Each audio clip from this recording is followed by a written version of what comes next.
আসসালামু আলাইকুম আমার প্রিয় ভিউয়ার্স। বাসায় যখন ব্রয়লার মুরগি ছাড়া রান্না করার মতো কিছুই থাকে না, তখন আমি এক পাকে এই রেসিপিটি বানাই আর সবাই খুব পছন্দ করে। তাহলে চলুন ভিউয়ার্স, মূল রেসিপিতে চলে যাই। এখানে আমি 1 কেজি পরিমাণ মুরগির মাংস খুব ভালোভাবে ধুয়ে পরিষ্কার করে নিয়েছি।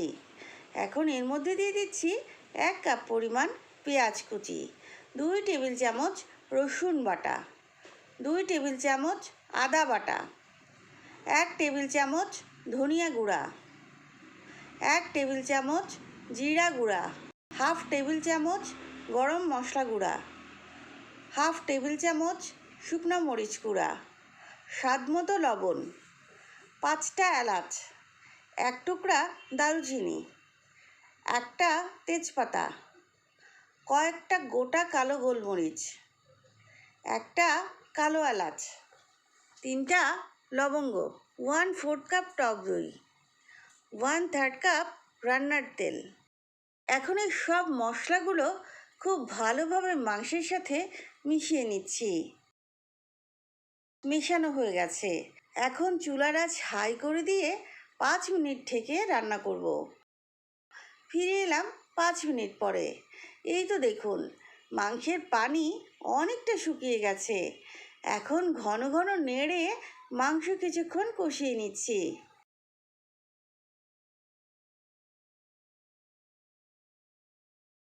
মাংসের উপরে যখন এরকম তেল উঠে আসবে, তখন বুঝতে হবে মাংস কষানো হয়ে গেছে। এখন আমি এর মধ্যে 2 কাপ পরিমাণ গরম পানি দিয়ে দিচ্ছি, নেড়ে মিশিয়ে নিচ্ছি। এখন হাই আঁচে ঢেকে 15 মিনিট রান্না করব।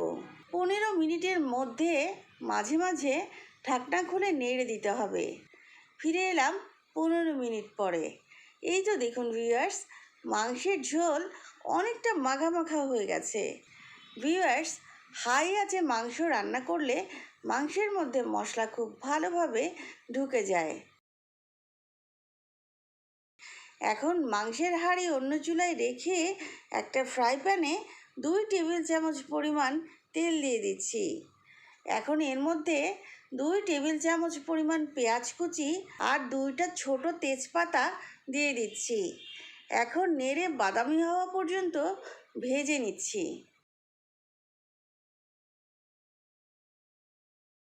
পেঁয়াজের কালার যখন এরকম ব্রাউন হবে, তখন সরাসরি মাংসের মধ্যে ঢেলে দিচ্ছি আর দিয়ে দিচ্ছি কিছু বাদাম কুচি। বাদাম কুচি আমি পানিতে ভিজিয়ে রেখেছিলাম যাতে নরম হয়। এখন নেড়ে মিশিয়ে নিচ্ছি। এবার ঘন ঘন নেড়ে মাংসের ঝোল শুকিয়ে নিব। মাংসের ঝোল যখন এরকম কমে যাবে, তখন আগে থেকে ধুয়ে পানি ঝরিয়ে রাখা 2 কাপ পরিমাণ পোলাওয়ের চাল দিয়ে দিচ্ছি। এখন খুব ভালোভাবে মিশিয়ে নিচ্ছি। এবার ঘন ঘন নেড়ে চাল 5 মিনিট মতো ভেজে নিব। ভিউয়ার্স, আমার চাল ভেজে নেওয়া হয়ে গেছে। এখন 4 কাপ পরিমাণ গরম পানি দিয়ে দিচ্ছি, ভালোভাবে মিশিয়ে নিচ্ছি। আমার মিশানো হয়ে গেছে। এখন চুলার আঁচ মিডিয়ামে রেখে 10 মিনিটের জন্য ঢেকে দিচ্ছি।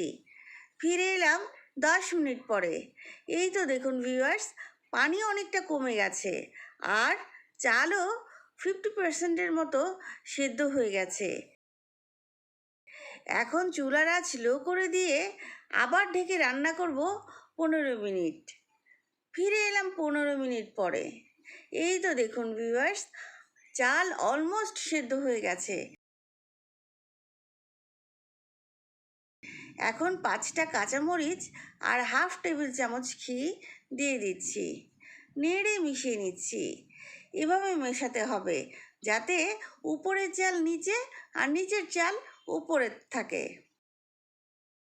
আমার মেশানো হয়ে গেছে। এখন ঢেকে লো আছে আরও 10 মিনিট রান্না করব।